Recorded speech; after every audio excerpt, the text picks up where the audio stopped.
start recording. Okay.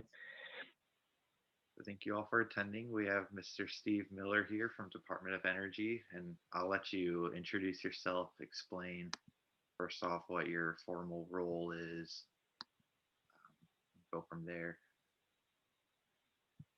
Sure. So here's the way I would like to,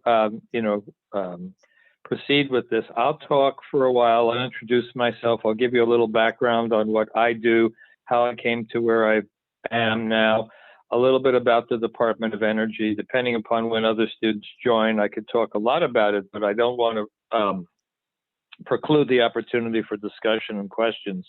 So if you see a lot of students coming in, just give me a sign, some kind of sign to shut up so we can go on with the, with the program. Anyway, then I would like to have everybody out there who's out there introduce themselves and then ask me questions. Keeping in mind, I got a lot of questions from you, Michael, but there are some things I can talk about and some things I don't know as much about, even though I have a broad portfolio.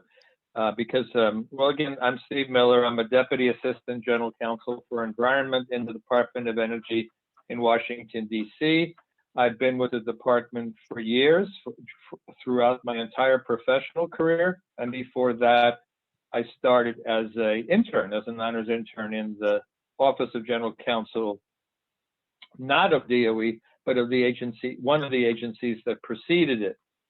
And during this time, I have become an expert on subject matter expert on environmental issues, including Superfund, remedial actions in general, the Uranium Mill Tailings Act, the Atomic Energy Act, a bunch of other statutes. And I'm very proud of that expertise. Just that my second area of expertise is working with the students. And I've been doing that for many years. And I'm very grateful to have the opportunity to talk to students. And I don't know who this is. It's probably a spam call. So I'm going to call them back. Okay. Or not answer the phone. Okay. Yeah, it just ended. Okay, sorry. We have some litigation discovery going on and some deadlines for the Justice Department right now. And it may interrupt me, but hopefully it won't at this time. Anyway, because of my history of being an intern and before that in law school working as an intern or in clinics or as an intern as an undergraduate, these experiences and the mentoring component of that came with it helped to shape my career path and were in ways I didn't appreciate at the time. So now I see that working with the students and helping those who are trying to find their way professionally through school and so forth is my way of giving back to for what I gained from the others that benefited me. So I enjoy doing these presentations. I prefer to do them in person. On the other hand, I'm glad we can do this one because you're not here. You're not in DC. And by doing it on Zoom, we can reach out to more people over a wider audience. But there's nothing like doing it in person because that's where you have, where the Department of Energy, I think you really have an energy transfer. It's from students to speaker and back and forth again, like you would in the live theater.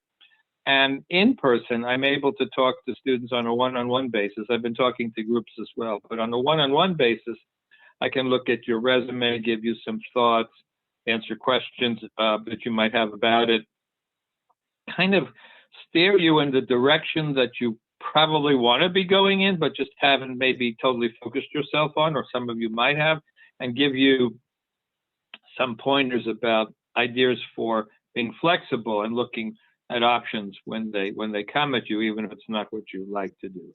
So I make the offer to those of you who've given up your time to be on this call.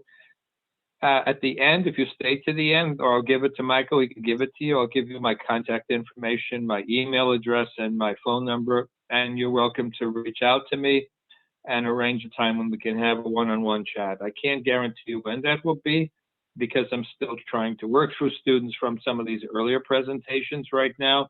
And as you can see, phones ringing, things come up all the time, sometimes multiple things at the same time, which is what I've had students helping me with when that happens.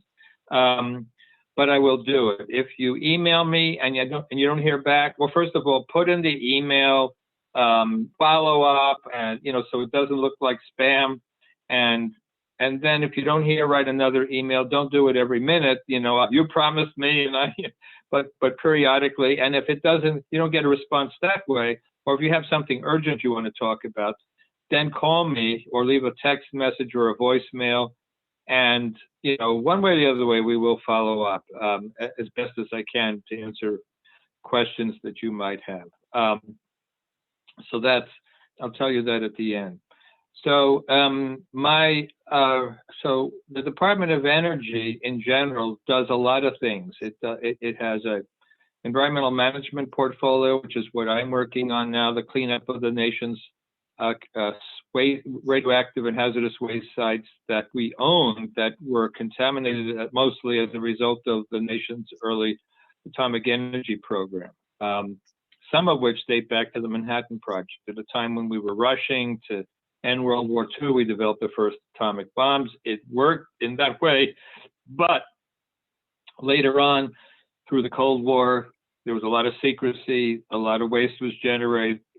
We didn't really know to the 60s, beginning in the 60s, about the impacts of low-level radiation on human health and the environment, and the environmental laws got passed starting in the 70s. NEPA being, as you may know, one of the shortest, but one of the most litigated of all the laws, and then Clean Air, Clean Water, TSCA, CERCLA came in the 1980s, the Uranium Mill Tailings Act, and on it went. We have been involved in cleaning up the legacy of that for quite a number of years now, and some years from now, maybe it will be done. But we also have a renewable energy program. We have a loan guarantee program. We have the labs. The national labs are some of the most have the highest reputation of all of laboratories all around the country. There have been Nobel Prize winners from there. They don't exclusively support our defense work. They do a lot of other things as well. Most of the department's budget, though, goes to the National Nuclear Security Administration, which is responsible for keeping track of nuclear weapons and that program and matters relating to that. They have their own standalone Office of General Counsel there. And then, of course, we have the CSER program on cybersecurity, fossil energy program. And I think in one of the emails you mentioned FERC. FERC is a energy regulatory agency, but it's not, even though you can see it dotted line to in our organization chart, it's really totally separate agency, much cleaner break from DOE than the NNSA is. The NNSA reports up to the deputy secretary and the secretary. So those are some of the things that DOE does. Most people from the outside don't appreciate all of the things that DOE does. It's a tremendous variety, and they're all linked together with the theme of security and so forth. Within DOE, the Office of the General Counsel reports to the secretary and, of course, the deputy secretary, and we provide legal advice and counsel on just about all of the major legal issues affecting the department. We have, within headquarters, within the Washington, D.C. office, we have 13 legal offices grouped into 4 groups. You can look at our organization chart on the website. I'm trying not to repeat the things that you can find on the website because we don't have a lot of time. And you could ask me about, depending on your areas of interest, the different offices and what they do or what your areas of interest are. I might say, oh, that's interesting because we have an office that does that or something like that. So I am in the office of the Assistant General Counsel for Environment, where we do anything and everything relating to environmental law. And I am, and I work with primarily 2 programs, the environmental management program that's responsible for cleaning up the sites from the early days of the nation's atomic energy program and during the Cold War, and the legacy management program, which takes care of the sites after they're cleaned up, some of which need to be maintained as disposal sites forever, or maybe by 1,000 years from now, 200 to 1,000 years from now, they won't need institutional controls anymore. I'm not a litigator.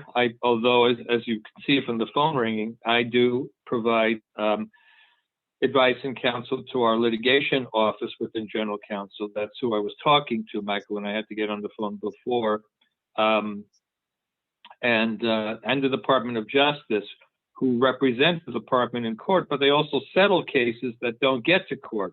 And a lot of litigation really never gets to trial. Very few percentage, a very small percentage, maybe 2% of environmental disputes and claims get to court, and a smaller percentage of those actually get to trial.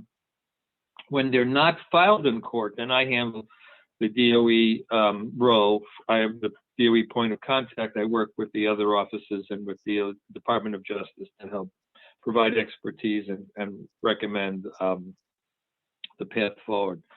So that's, but we do get involved. We don't make policy, but we do get involved in reviewing the department's reports to Congress and reports to other elsewhere, plus, sometimes stakeholder questions and constituency concerns and environmental compliance agreements. Largely, those, though they're done in the field, we have a number of field offices that have chief counsel's offices. They report to and are part of the general counsel's office now. In the days of the Manhattan Project, and after that, they were totally independent, as were their offices, and that's how the Manhattan Project was able to operate in the veil of secrecy that they have. So, I mean, how did I get to where I am right now? Well, I started out as an intern, and I selected this path kind of by coincidence and luck. I had intended to become something other than what I am now. I wanted to become maybe an urban planner or a transportation planner, or I had some other talents earlier on that I wanted to pursue. And I decided to go to law school because I did some internships with the New York City Planning Department, working with engineers, and they said, planners don't really do that much planning in the United States. We're not effective planning. They design things that are less significant. The real planning in cities is done by multimillionaire real estate developers, who now may be multi-billionaire real estate developers. You can have an idea who one or some of them might be from New York City, because they have so much resources. In many cities, they actually own the streets around their properties. They can dictate, because of the money they generate, how the city will be shaped. Not always, but a lot of the time they can. And he also said lawyers, in the federal government oftentimes do planning because they rise up to positions and high levels of management, and they are respected for their knowledge and expertise, and they're sought out to help with the strategic planning that goes on in the department. And I didn't know it at the time, but as it turned out, for many years after 9/11, I was responsible for being an emergency response and continuity coordinator to help plan the department's response to emergencies. And so there I was doing planning for an agency with, thousands of people. It's almost like working in small cities. And then, we review the strategic plans of the program offices that they have and their path forward, and help to give them advice on moving forward. But what happened was, one day, looking for work, permanent work in law school, I was walking down the hall near the placement office, and there was an ad for the program in the predecessor agency of the department. It wasn't precisely what I was wanting to do, but it had many of the elements of what I wanted to do. It had science. There was a clearly scientific, technical, engineering component of what the agency's mission was and the programs we're doing. And the issues were energy. And at the time, I didn't realize how much environmental work would be involved with the agency, which was more what I was interested in than energy per se. But there was an energy crisis going on in the early 1970s, and that was the hot issues. And I did learn a lot about that. And I took a chance in applying for it. And here I am. It was when I heard it was Washington, I really was preferring to be in New York. At the time, New York was what I thought would be the up-and-coming center of everything, and Washington wasn't in those days. But a lot has changed since then. So what I advise students to do and think about is, what's important is that you should always have a focus as to what it is that you think you'd like to do to utilize the talents and strengths that you have, and it would make you happy because you're going to be spending a lot of time working in your field. You want to be, if not passionate about it, you want to at least to be happy about it because you could be successful and make a lot of money. Many years go by and then you're not sure you made the right decision. You could always make changes. The world today is much more mobile than it was when I started out, but it's important to have a focus. Put your energy into that. It requires a lot of hard work and energy and focus and determination. That's really the only way most of the time most people accomplish anything. But while you're doing that, like as if you're driving a car, if you want to look a little to the right, a little to the left, you're looking in front, make sure you don't hit anybody, and looking behind to see where you're coming from, because it may be that there's something out there that's beckoning you from 30 degrees to one direction or another. And if you feel it out and try it out a little bit, it might be easier to go that way than it is to go the way you're going. And will you give up some of the options and alternatives that you're hoping to get? Maybe yes, but you might accomplish a lot more in one of these other directions. And over the years, realize that it was really meant for you, that it's consistent with your talents and strengths and whatever it is. And the things that you missed, maybe you can get them back some way, somehow later on. Sometimes by coincidence and luck, sometimes, by just doing a voluntary job or doing something else that after you leave your primary job. So, and the internships, I think, are very valuable because in addition to law school, they help to get you a feel for what the real world is like. And it's the only way when you're working as an intern in government that you can actually see what goes on, how the sausage is made, with deference to Hamilton, the musical. It's a very different experience than just looking at the government from the outside, where you can only see what's published, what's public, sometimes get more out by filing a Freedom of Information Act request. When you're inside, you actually see the dynamism of creating what the government generates. And not just because of what you're learning, but it's also because of what through the learning process, you're able to help yourself decide if this is the kind of thing you'd like to do, and not based on what other people are telling you or where they've been. All that is helpful, but only you can make those choices. So having said that, we do have very vibrant intern program. It's much more structured now than it ever has been. It's gone through a lot of changes over the years. It was the last formulation of it was done in the end of the last administration and took effect this spring. And you can find out all about it by going onto the website, our energy. And I think, Michael, you put that in the chat. There weren't before, but there are now deadlines when you can start applying, when you can't apply anymore, when decisions are made. And it tells you what the application process is for particular semesters of the year. And the internship terms now, which were more flexible before, are much more structured, and they're more uniform. You have to start it within a certain time period, and within a certain time period, and make a commitment to work during that time. So you file the paper that you're asked to file. It goes to a email box. Any of the offices that are interested, the 13 offices that want to hire an intern, will go there, review the resumes, and select candidates to be interviewed. If there's an overlap, that'll be worked through. And then if they decide to select one of the students for an internship, they will reach out and let them know. If they don't, then the students won't hear back. And I urge you to apply and reapply, because each semester it may be different. In the fall and the spring, there may be 7 interns in the office as a whole. In the summer, there are more. And one of the other changes that's occurred is that although you might be working in a particular office, you will also have a mentor from a different office. When I was managing the students in my office, I was serving in both roles. So now I'm not supervising a student for the work that they're doing, but I am mentoring a student from another office who has another person who's supervising. And the work that they're doing is not the same as what we're doing, but there's some interaction. I do environmental work, they're doing real estate and, administrative work. So there is some interaction between us. And I'm going to have that student shadow me, which is what I had the students doing that were reporting to me. Because I consider it mostly a learning experience, because you're paying, in some cases, if you're getting credit, you're paying to do this work as an intern. You're not there to substitute for a paid employee. Maybe you'll even do it better than a paid employee, but you can't give legal advice.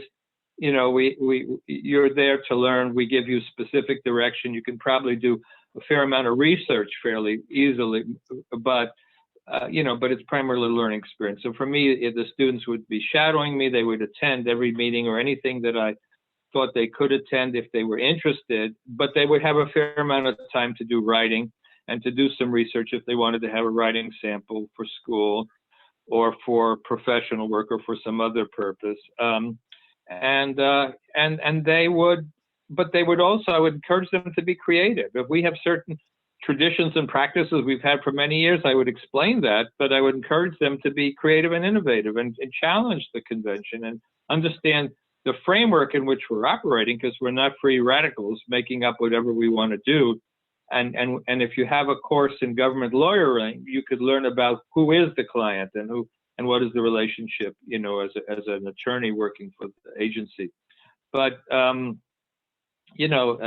those combination of shadowing, some mentoring that I mentioned, and some work, to support the attorney's efforts as a first cut is I think a very valuable experience to have. So I think I'm looking, I don't know how many more have joined right now. I'm looking at the time. It's about 23 minutes out. I'm talking less than I did in one of the last presentations, but I'd like to take the time now to get those who are in the meeting to introduce themselves first, and then we'll go back around and ask any questions that they have, and anything that I've missed we can discuss. So I think, I don't know, I guess, Michael, you know everybody else. Do you want, for the Zoom, and for anybody else in posterity who may be listening to this program on a recorded line, do you want to introduce yourself? I could go first and introduce maybe people on behalf of themselves. So me, and then we also have Alice, Douglas, are the three L's, Vice President, President of EELS, respectively. And we have employment lined up for after graduation, but we're both interested in pursuing environmental work in the long term. And so that's where we are. Then everyone else involved, and everyone else who's here in the current discussion are 1L members of EELS too. So great. Well, I should mention that I'm glad that you all want to do environmental work. I think, I can't give you a guarantee, but I think that for a number of reasons, there will be you will be graduating at a time when there'll be more work to do, whether it's climate change or just environmental cleanup or environmental justice is a big up and coming field, as well as tribal environmental issues. We go through peaks and valleys, and I think that there will be an upswing coming up right now. You need to be patient, but I think you'll see that happening. It could be wrong, but I think that will be the case. And for those of you who are 3Ls, we do have, in addition to the intern program, we have an honors attorney program. It's not every year. The application process is not every year. They go through a cycle. But when it's time to renew it, that you will find the announcement in USA Jobs, and it may be buried in a listing somewhere in the month of August for 2 weeks. So you want to get used to reading the USA job listings. I think there's a way to get them to email you. That is to say, to get USA Jobs or Indeed or one of these other organizations to keep track of these things, to email you when you put in the search terms that you want and an appropriate job comes up. But that is something you should stay on top of, because the last time it happened, it was a very brief period, and many of the interns that worked with me that I would have been proud to have had, as colleagues, didn't even know about it. But so you apply either in your third year or you apply after you graduate, but they're only under certain circumstances. Depending on what the next program parameters will be, usually you have to be a law clerk for a judge in the court, or maybe you could get by with some public interest work. But if you don't have either of those two and you're making a lot of money for a private law firm, that may not make you eligible. If you go that way and you change your mind and you want to come in. So keep that in mind. Keep an eye out for that, because that is an excellent way to start a government career. And as I understand it, in the Department of Justice, that's the only way you can start a government career there. And to do that, it's a question of timing and luck, and whether you meet the requirements of whatever they're looking for then. But you should primarily concentrate on doing well in school, maybe having some publications, to support your resume, and meet whatever the criteria are. I understand for the Department of Justice program, you interview that you rank the people you've met there, and they rank you. And if it matches up together, if your first choice is their first choice, then you get to come in. It's competitive, but it's a good experience to have if you can get into their program, or for that matter, our program that we have, and many of the other agencies have that program too. All right, so thanks for Michael for your introduction, and you kind of mentioned everybody else in general, but who else do we have? Evan, do you want to introduce yourself? Hi, my name is Evan Butts. I'm a 1L. I'm coming into school after having been working as a philosophy lecturer for 10 years. So I'm used to the work environment, which is why I've been working while being a 1L. I'm starting the joint JD MPA program next year. So I'm interested in exactly the sort of work that you do, working with a large organization of lawyers or people in the legal field to give advice and do research. That's great.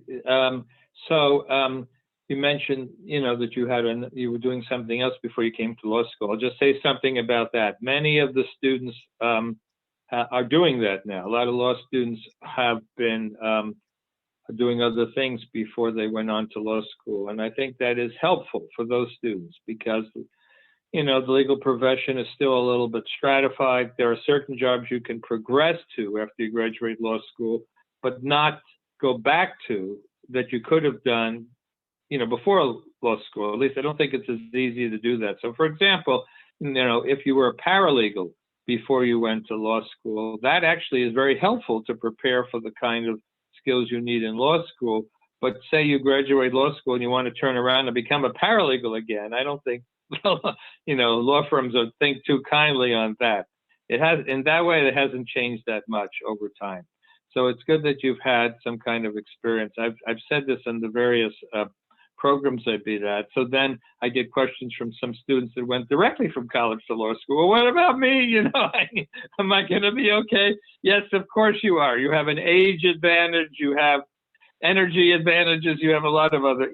The thing is, you don't want to think of yourself as in competition with anybody else or any other kinds of people that are different than you and you may think are better than you. You want to be you. You come with a unique collection of experience and talents and so forth, and you want to take advantage of those to accomplish your career goals and what makes you happy and your mission in life. I think is very important. So thanks, Evan, for the introduction. Who else is on the line right now? We have more people. That's good. Caroline, you want to introduce yourself? Sure. Hi, I'm Caroline. I'm also a 1L. And similarly to Evan, I worked in residential solar financing for 4 years prior to law school. So essentially a solar loan company. And I recently learned about mergers and acquisitions for renewable energy companies as a practice area that people practice in. So I'm exploring that a little bit more, but generally am interested in energy law, maybe electricity law as well. That's great. I got this sent to me. I can send you, if you, through Michael, however you send me an email, give you a link to a program for the new head of our loan program office that does that kind of work at DOE. They have their own lawyers that work in that office. His name, I think, is Jigar Shah, and he had a podcast. You may be familiar with it, right? You're shaking your head, yes. So I never heard his programs before because I didn't do that kind of work. But I'm now getting more involved in it because I've been, solicited to work with the Office of Indian Energy. That's becoming a very big, important office for the department now, working with loan programs, working with Golden Field Office on renewable energy issues. There's a number of bills pending before Congress right now. Senator Murkowski has a bill. You might look at that just for information. Senator Sanders has another bill.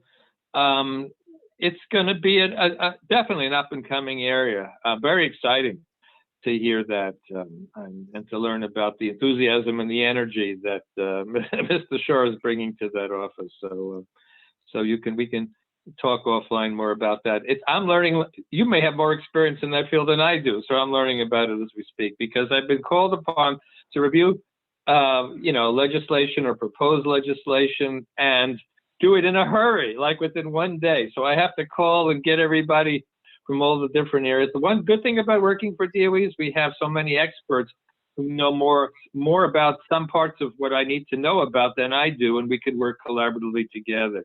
And if they're not in the DC time zone, I can get them working in the evening when it's earlier there than what it is here. And I just stay up to whenever, it's done. So nice to meet you, and I look forward to circling around again and talking more. Madeline, hello. Do you want to introduce yourself? Yeah, I'm Maddie. I am a 1L also. I spent 2 years before coming to law school actually working in immigration law. I think right now I'm mostly interested in litigation and environmentally based. So I'm not really sure yet exactly what I want to do, but yeah, that's part of me. That's great. So 2 things I want to say in response to what you said. The litigation, yes, we have, I told you there were 13 legal offices and 4 groups, and one of those groups is combines the litigation office, which is where they mostly do defensive litigation when we get sued. I was just talking with that office today because we have a lot of environmental litigation is not so much trial practice, but it's discovery. 20,000 documents on this one case involving the cleanup of a Superfund site that's next to a site where we did work many years ago. They're producing witnesses who may have been around at the time, because I guess in that area it's very much more healthy, although the groundwater may be contaminated, but the air is cleaner. They live longer than what we have, but in the rest of the country. But it's that's what. And so we have a young attorney working with a colleague of mine on that. They're reaching out to me as a subject matter expert because the Justice Department wants to know.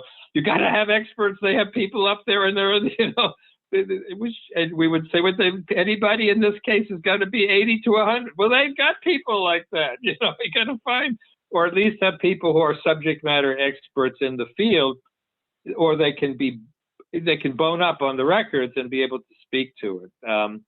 So we're dealing with that. And then you mentioned immigration law, and I'll mention at the end, not in this conversation, if you'd like to reach out to me later, in some outside capacities that I have, doing some voluntary legal work and so forth, I have been in touch with numerous immigration lawyers, some of whom are more than happy, because I asked them to give advice and counsel and mentoring to the law students that I talk to.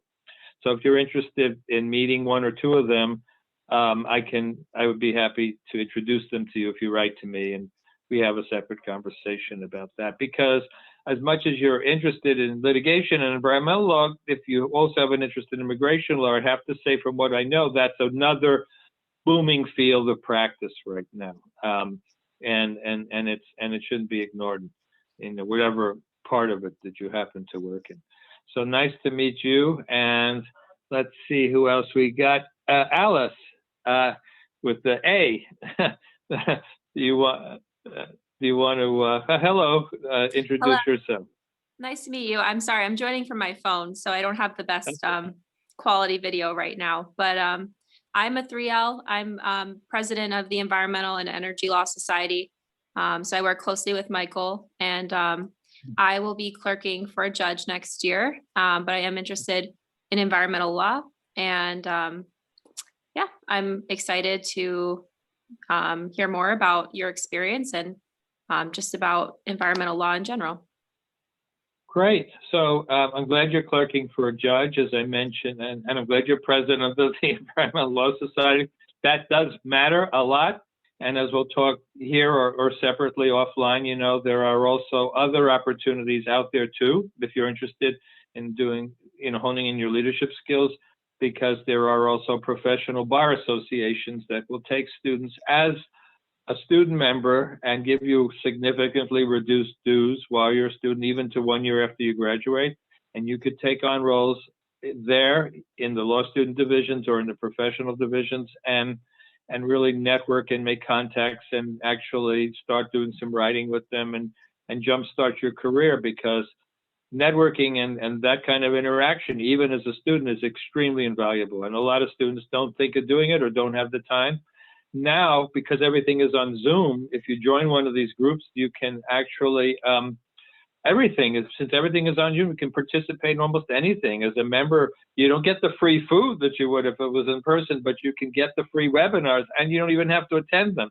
You sign up, there may be a small charge, and then you can download the recording if you're an insomniac and can't sleep, or you want to, may put you to sleep, but it will at least provide you with a lot of learning and the networking, and you can meet attorneys from other parts of the country who might help you with some legal issues that you might have, you know, for that you need help on, or other friends or family need help on. So we can talk more about that offline, and I recommend you know, that to you and everybody else for that matter. I think you already have something on your resume about that, but the others who don't have that may want to explore that. Not every bar association has an environmental component, but many of them do. Usually they're the national associations that have a local chapter, or they have a section that does that kind of work. And then there are the local bar associations that have, especially in DC, that have, you know, a significant environmental component. And years ago, I headed up one. So, so I do recommend that. All right, well then let's go back to the beginning again. Let's go back to Michael and everybody else and give you an opportunity to ask questions. So Michael, did you want to go first? Yeah, well, one question I had in mind. So I'm currently enrolled in the energy law class that we offer at Villanova. And if I recall, a comment you made to me in the past is that a lot of people don't really consider energy law as like a field of law itself. And I'm kind of realizing, like, within this energy law class, it's a lot of economics, it's a lot of negotiation. Yes, there's regulation of public utilities and things of that nature, but in a sense, it's just kind of a mishmash or like conglomeration of all these different types of skills that you wouldn't really expect to be part of energy law or environmental law in general. So I realize that your work within DOE is on the environmental side, but are there any types of like skills or subject matters that you come across that you wouldn't really expect to? Yes, I think, and just to repeat what you said, if I can do that. Yeah, when we used to have brown bag lunches and the general counsels talked to the students, they would say things like that. I was surprised that it really isn't unlike some of the other fields of law that are discrete. They felt there is no actual energy field of law per se. It really involves a lot of different things. So what courses should you take? It's a question that comes up. I guess it depends on what you're looking to do later. You know, if you're are you looking to become a litigator? Some of your colleagues said litigation. I heard that's fine, but but are you? What is your dream? What would your dream job consist of? Me? Yeah. Oh, ideally litigation. I have a clerkship for next year, so I want to go more into like Okay. in the courts rather than doing Okay. business or Okay. negotiation. Then I think that have you been? I guess every student does. Have you been part of a moot court? Not formally. I mean, the way that Villanova does it is that our legal writing classes incorporate like an oral argument aspect to it. Mm-hmm. Alice is part of our moot court uh, official team, and then also you could take a class where you do moot court for like a semester, essentially through a tournament competition, basically. Yeah, I think that would be very good to do if you still have the ability. Well, maybe you're graduate. I guess you don't, right? Because you're graduating this May, right? Too late. But this is a program to advise other people, like your colleague who's in litigation. An excellent opportunity. And some of the, whether it's in school, some of the bar associations, they sponsor moot court competition because it really gives you the ability to hone in those skills for litigation. I think, for working in the government, administrative law is important to take. I think depending on since you're interested in environmental law too, then environmental law, any kind of environmental law classes, that would be helpful to have. If you're going to get involved in transactional work at any kind, maybe you won't, but you want to understand government contracts. You're working in a court for a judge, so you consider yourself to be doing litigation, but many courts also encourage mediation to occur because of especially in the environmental area, because so many cases are technical in nature. The judges don't really understand them, so they ask a magistrate to appoint a mediator, and the mediator kind of manages the whole process. So during or after your clerkship, you might want to learn a little bit more about mediation and what's involved with that, and dispute resolution, alternative dispute resolution techniques, because the courts just don't have the capability to drill down into the nuances of these environmental cases to a large extent. They will, but they don't have this kind of, so they encourage disputes to be resolved. And I think, and then, now, you said you're going to be a clerk for a court. Which court are you going to be clerking with? There'll be a state court judge in Maryland on the Eastern Shore. Okay, so that's good. So I think because we've just been talking to others, some seasoned professionals in the presentation that we did with 2 other schools last week, that to some degree, the lower courts are places where you can get a lot more experience dealing with, a large variety of issues, and get your feet wet. When you end up progressing to the federal courts, the issues become much more complicated, and and it requires more more than you would there. So it's a good stepping stone to the federal courts. I think some of my colleagues did just that. They did clerkships, or they actually were working in local DA offices, working with interacting with those courts.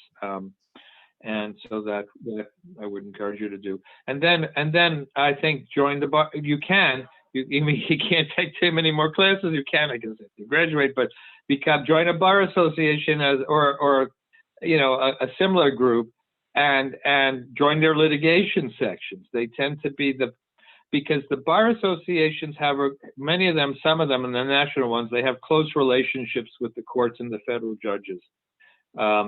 And that is very valuable as a litigator, because you get a chance to see the judges in social context, and they appreciate the bar associations because they can lobby for the additional resources for the courts, which the court can't do.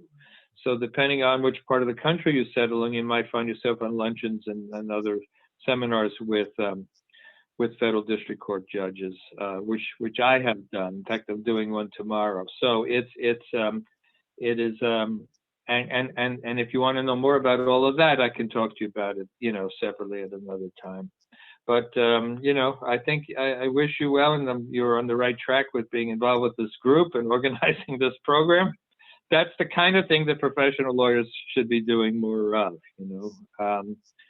So let's see. I'll come back to you. I want to just do a circuit and go to Evan. Do you have a question? Yeah. So, excuse me. I'm working this summer in the governor's office of general counsel here in Pennsylvania. So I was curious if you could say a little bit more about what offices of general counsel do on a day-to-day basis. Sure. So I can talk about ours. I don't know much about the governor's office, the general counsel's office in Pennsylvania, but generally we are. I think you could consider us kind of like inside a corporate counsel's office. We're house counsel, so we provide advice and counsel to the principals in our agency on a day-to-day basis. I mentioned the secretary, the deputy secretary, because the issue arises, first of all, as I mentioned a little bit ago, who is the client? And the client is not the staff that you're working with on a day-to-day basis, although we call them the client and they call us the lawyers. We're not their personal lawyers. We're representing, in our case, we are public officials, or we are clients to the Department of Energy, which is part of the government,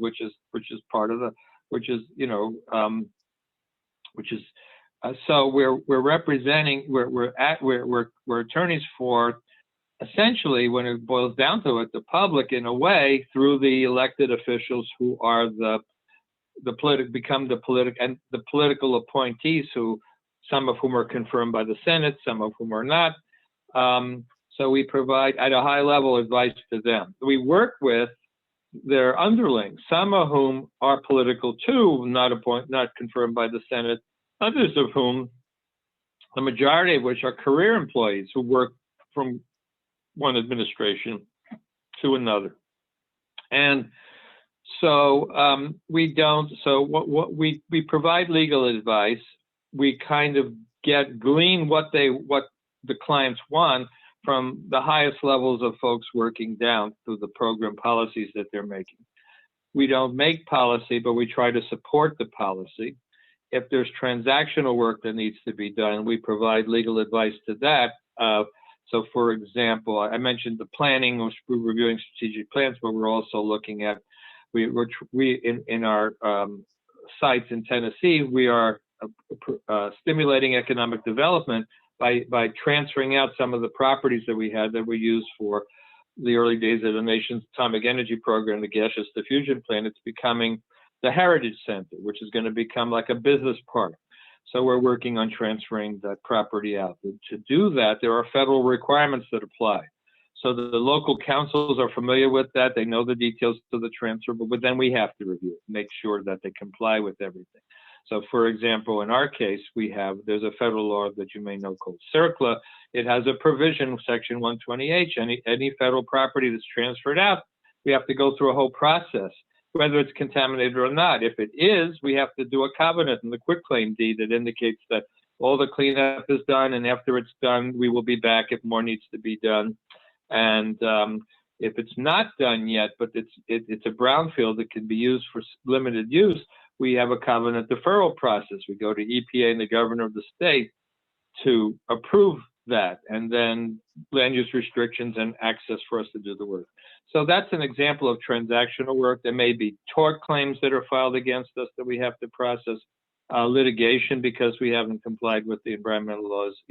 So it's a potpourri of things. And then there's the government contract work, procurement kind of work, and the administrative law work. If the governor has a equivalent to the Freedom of Information Act, the privacy laws, the sunshine laws, information laws, all of that, employment law, ethics issues, legislation that comes out, regulatory law.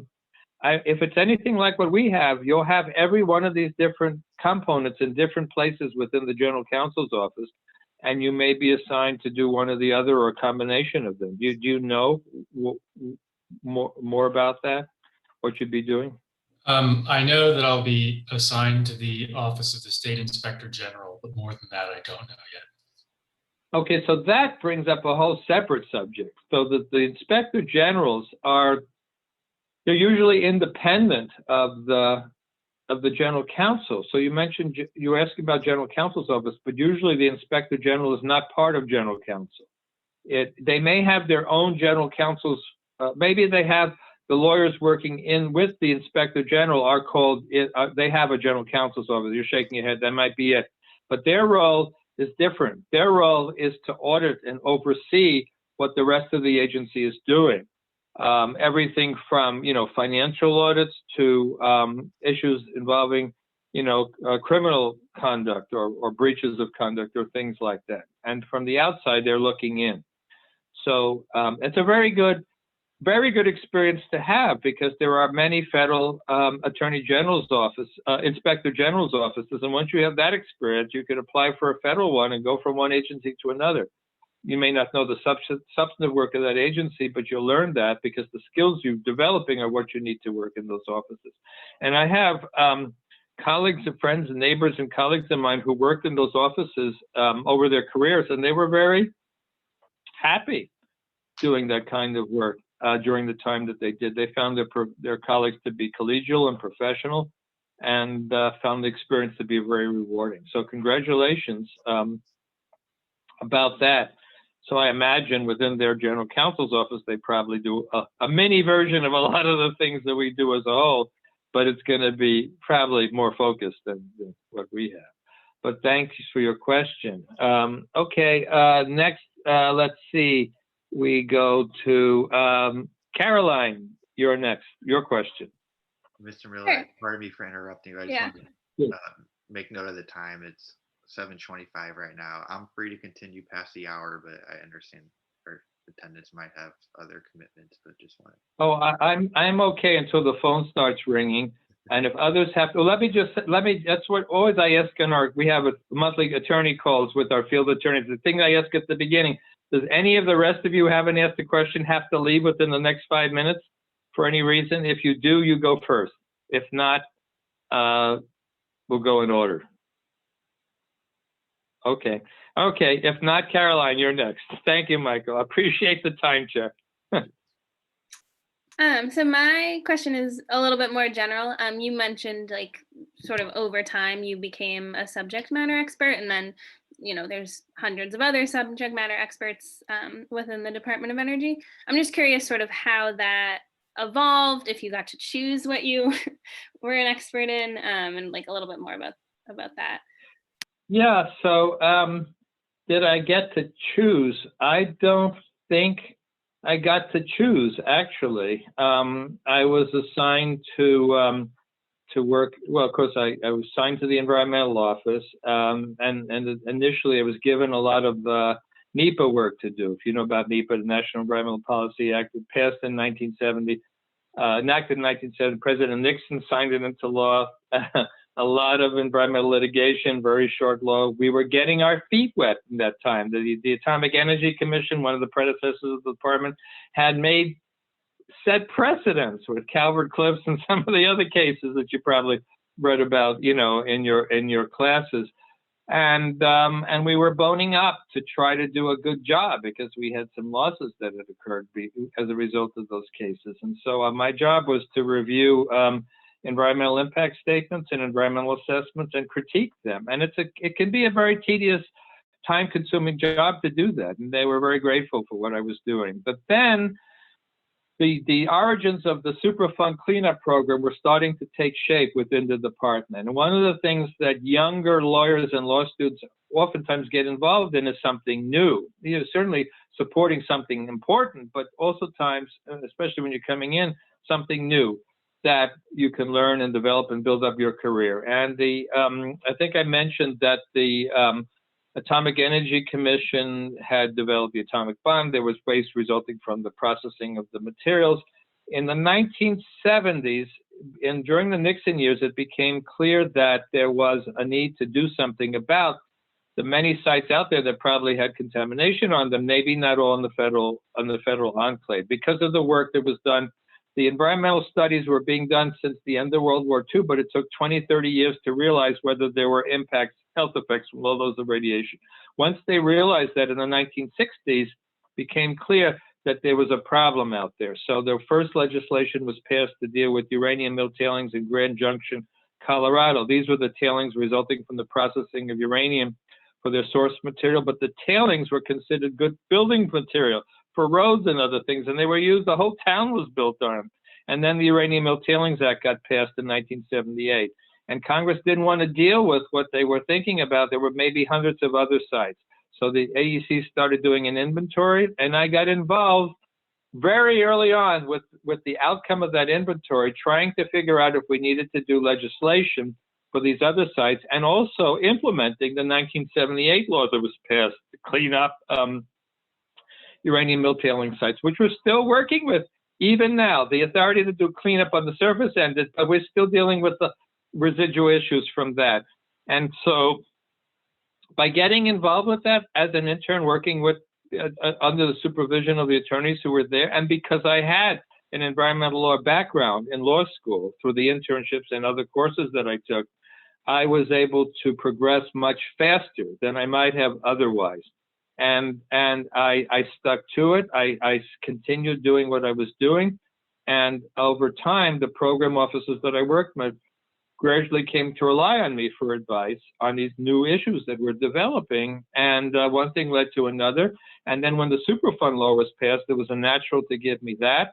And then, and this was a big turning point, 1984, Christmas, New Year's Eve, I get in the Reagan administration, I got called in by the then general counsel, who came back in the Trump administration for a while. I was acting general counsel and was assistant secretary of international affairs. He and his deputy called me in. I don't know what this is all about, but EPA is asking us for comments on the Superfund reauthorization, and they want it before New Year's Eve, just a few days. We don't know what it's about, but we heard it has something to do with us and that you know something about it. Can you help us? That started a 1.75 year effort without taking time off to help shape the reauthorization of the Superfund law. I was instrumental in that. I got awarded for helping to shape the administration's position on the subject. And once it got enacted, I became a subject matter expert on that law.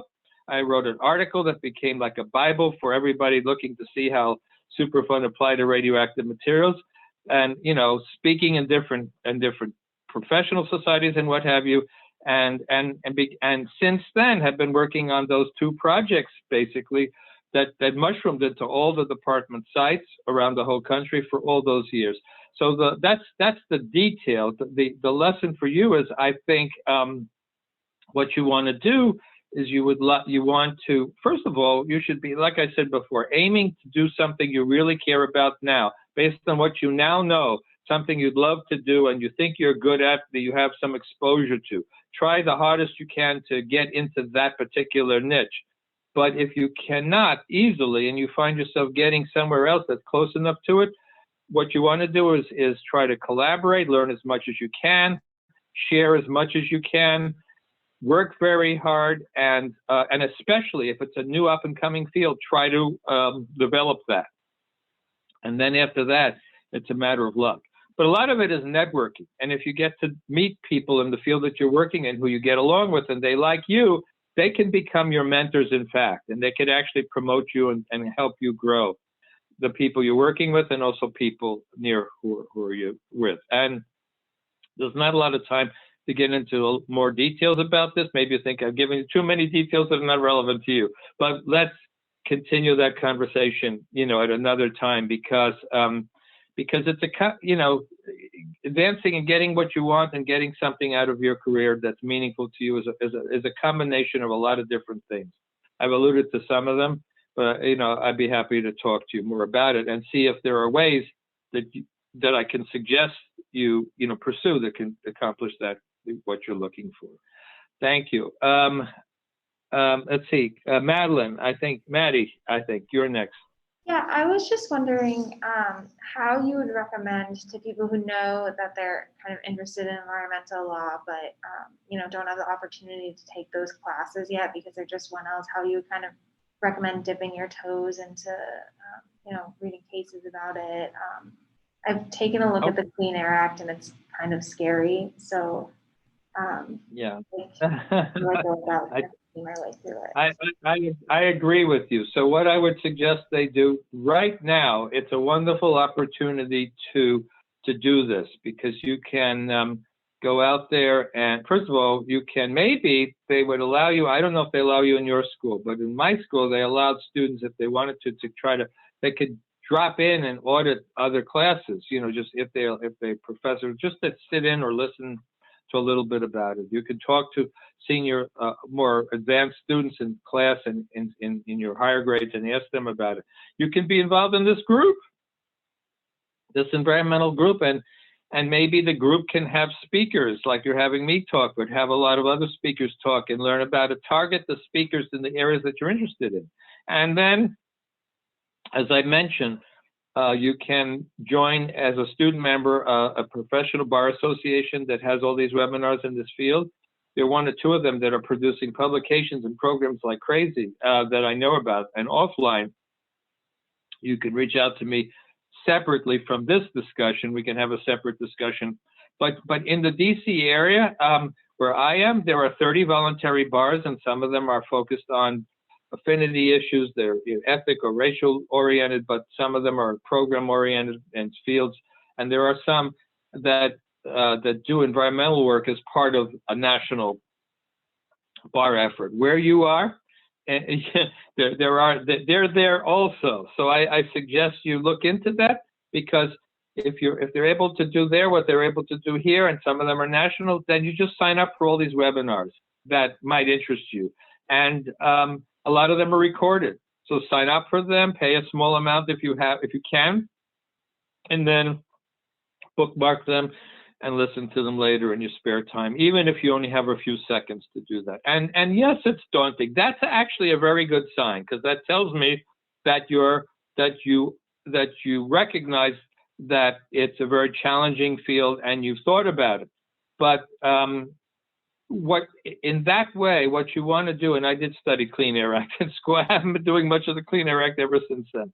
But what you want to do is not try to learn everything about everything all at once. Just kind of like, look around the universe of things that it covers, whatever the statute is, and focus on one thing. Maybe read an article on one specific aspect.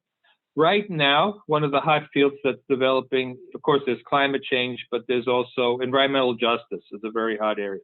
That involves working in addressing and analyze the impacts on low-income and minority communities and tribal communities from environmental projects that are put into those communities. It's a combination of policy, civil rights law, and there's an environmental law component to it. And then anything that's done under NEPA, when you do a NEPA evaluation for a federal project, you have to analyze EJ issues. That might be something that you want to, dabble in a little bit, right now, and then anything relating to climate change. So we can talk about more about that later, because I can give you we can talk offline and give you some specific topic areas that are of general interest, to the public, the environmental community generally, that you can look at, talk, study, and maybe we can have a conversation about it later. And that'll give you more confidence. And do not worry. Worry and concern about things like that is totally non-productive. But I'm glad that you're interested in it. We can talk more about that later. And let's see. So Alice, thank you for being the last one. Yeah, so my question for you is if there's something you wish you knew as a law student or a recent graduate that we should be made aware of. Something I wish I knew as a law student or recent graduate that I should be aware of. Oh, well, that's a very good question. I think it's I have to think about it because there are probably a lot of things that I've learned that I should have been aware of law school or a recent graduate. I think if you're working in a governmental context, or maybe in any other context for that matter, you want to be aware of the, and I kind of was aware of it because of my undergraduate training, but you want to be aware of the interdisciplinary nature of the work that you're getting involved in. You know, you're studying in law school cases and you're analyzing issues and so forth. If you're going to go into litigation, for example, in environmental litigation, you need to be aware of the fact that it is very document and discovery intensive. You know, so that is a important thing to be aware of. If you're not liking that from the time you're starting, you should get used to it and make it interesting to you. And be aware of the relationship between courts and attorneys. It's a dynamic one, and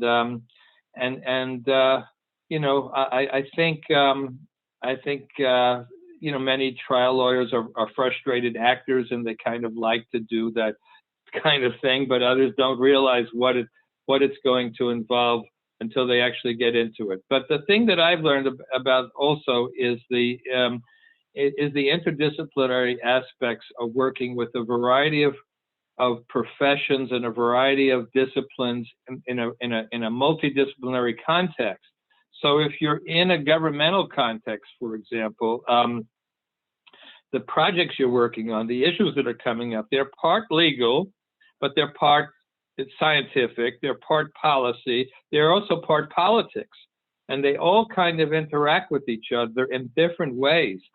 And I think that as you progress in your career and you become a subject matter expert, you think that you know more than you probably do know, you know, and everybody, and on the other hand, you probably know more than you think you know, but everyone out there that you're interacting with probably feels the same way, you know, so you kind of have to, I think, as you're approaching problems and approaching issues, try to, whether you're mediating or in a litigation or so forth, try to find a way to seek first, as Stephen Covey said in his books, you know, 7 Habits of Highly Effective People, try to seek to understand first what the other side, if you're in litigation or if you're negotiating something, where are they coming from? Or if you're in a governmental agency, what are your political appointees thinking about? What do they really want to accomplish?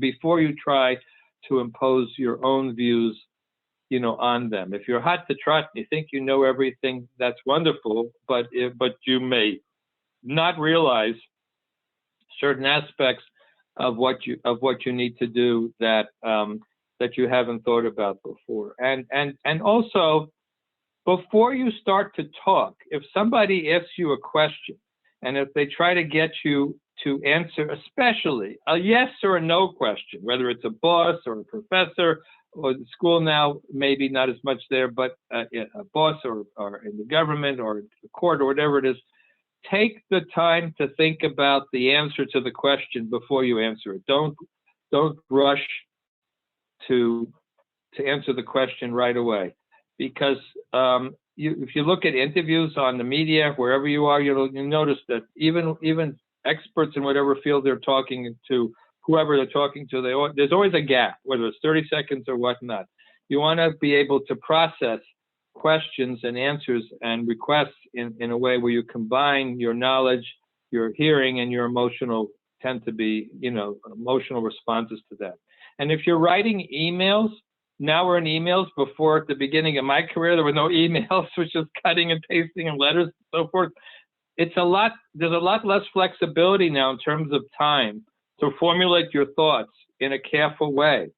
You know, when I started the career, we would write things out, we'd type things out, literally cut and pasted them with scissors, and they would be mailed off. It was only a few years later that it was even a fax machine. Now, because of emails, text messages, and everything, there's pressure to respond instantaneously to things, from the important to the less important. Very important that you don't react to that. You know, if the phone is ringing, you don't necessarily have to answer it immediately. If you're asked for something, you want to be responsive, but you don't have to be immediately responsive, because your immediate response may not be correct, or may not even be something that you want to say. And I can give you examples of how that's happened. Because the world is moving as fast as it is, you want to accomplish more by slowing things down a little bit more. You know, if you're writing something out at night and you're ready to send it, don't. You know, if you can wait till the next morning, wait till the next morning, think it over again. You may find yourself having a different perspective about it. So that's a lot of words to answer your question. I hope that helps a little bit, and I'd be happy to talk to you more about that later, because it's a very good question, and I need to think about it some more, because I think I've learned a lot of lessons over the years since I was in law school, some of which I've learned during the pandemic about a number of things that have happened during this course of this year. But one thing in general I'll say before we end is that I think, you know, as I've noticed this with young attorneys and older attorneys, that your whole career should be, if it's really dynamic, about learning continually over your career. You know, not just from law school to now, it's about constant learning and constant growing. If you're not doing that, it's time to move on. In one of my outside capacities, they're looking for the younger law students to interview the seasoned lawyers, kind of like me, maybe older, maybe younger, to find out exactly what their secrets are, everything that they learned over their career that made them successful. And I was joking, and I was saying, so you really want the law students to get a PowerPoint presentation, all these boxes that they check off, so as soon as they graduate, they can do all those things and take over, you know, and get the senior lawyers out of practice, send them off to the nursing homes and rocking chairs and so forth. No, it's you know, it's not that easy to come up with a checklist like that, and yet there might be some general principles that are good to hear. So we can talk more about that at another time. But thank you very much, Michael. I think we're now like 14 minutes over time, and I don't want to keep everybody. So should I? How do you want to proceed? I'm willing to stay a little longer, but I think at this point I'd like to give out my contact information. Yeah, I could also pass along your information to everyone who's here tonight, and then also to the rest of our club members. I want to thank you for your time. It's been very helpful, and we appreciate how you actually gave us like individual feedback on our questions, and that's something that we really haven't had the opportunity with our speakers so far. If you have a minute, I'd like to ask you questions like individually, just a little bit more about post-grad plans. But sure, I'd be happy to do that. And if any of you would like me to take a look at your resumes, email, just to give you advice on that, just email me, follow up with a call if need be.